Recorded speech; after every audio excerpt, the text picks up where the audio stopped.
বন্ধুরা, আজ তোমাদের জন্য এনেছি একটি ছোট্ট গল্প। এটি এমন একটি কাহিনী যা তোমাদের মনে গেঁথে থাকবে। চলো, কল্পনার পাখায় ভর করে উড়ে যায় এক নতুন জগতে। তৈরি তো?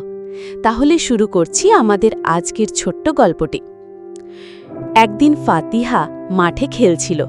খেলা শেষে তার চিপসের প্যাকেটটা হাতে ছিল। সে সেটা ফেলেই দিতে যাচ্ছিল। এমন সময় দেখল এক বৃদ্ধা একটা কাগজের টুকরো কুড়িয়ে ডাস্টবিনে ফেলছেন। ফাতিহা অবাক হয়ে জিজ্ঞেস করল, মাসিমা, এটা তো আপনার ময়লা নয়?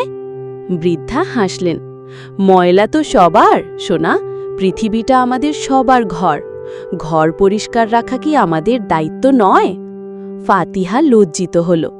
সে দৌড়ে গিয়ে নিজের প্যাকেটটা ডাস্টবিনে ফেলল। সেদিন থেকে ফাতিহা বুঝল, পরিবেশ পরিষ্কার রাখা আমাদের সবার কর্তব্য। বন্ধুরা, গল্পটা কেমন লাগলো? মজা পেয়েছে তো? দেখো, গল্প থেকে আমরা কত নতুন কিছু শিখি। পরের বার আরও মজার গল্প নিয়ে আসব। আজ তবে এখানেই শেষ। সবাই ভালো থেকো। আবার দেখা হবে নতুন কোনো গল্পের আসরে।